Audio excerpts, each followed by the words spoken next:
14 বছৰীয়া কিশোৰৰ দুঃসাহসিক পদক্ষেপ।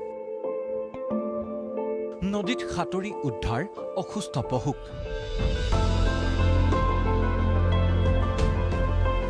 গহপুৰৰ কাকুমণি বৰুৱা নামৰ এই কিশোৰজনে দেখা পাইছিল পানীত ককবকাই থকা এটি অসুস্থ হৰিণ।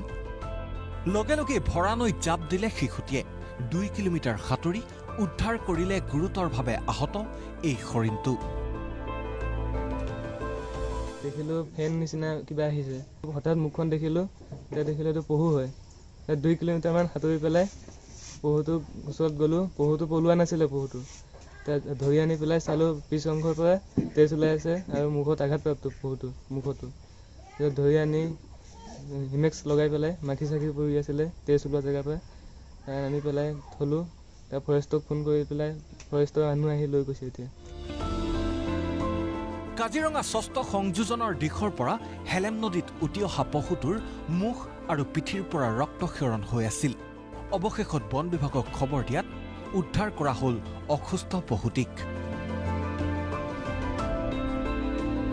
গহপুৰৰ তেলৰ চুঙাবাৰীৰ 14 বছৰীয়া কাকুমণি বৰুৱাৰ এই প্ৰশংসনীয় কাৰ্যই এতিয়া লাভ কৰিছে বিশেষ চৰ্চা।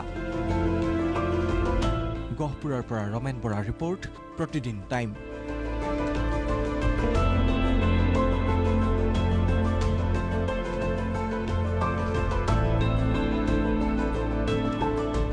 সকলোকে আপোন কৰি ৰাখে নিজৰ প্ৰতিটো স্পন্দনত। যেতিয়া ঘৰ সজা হয় হেলথি চিমেণ্টেৰে, অমৃত চিমেণ্ট, শুনক নিজৰ ঘৰৰ স্পন্দন।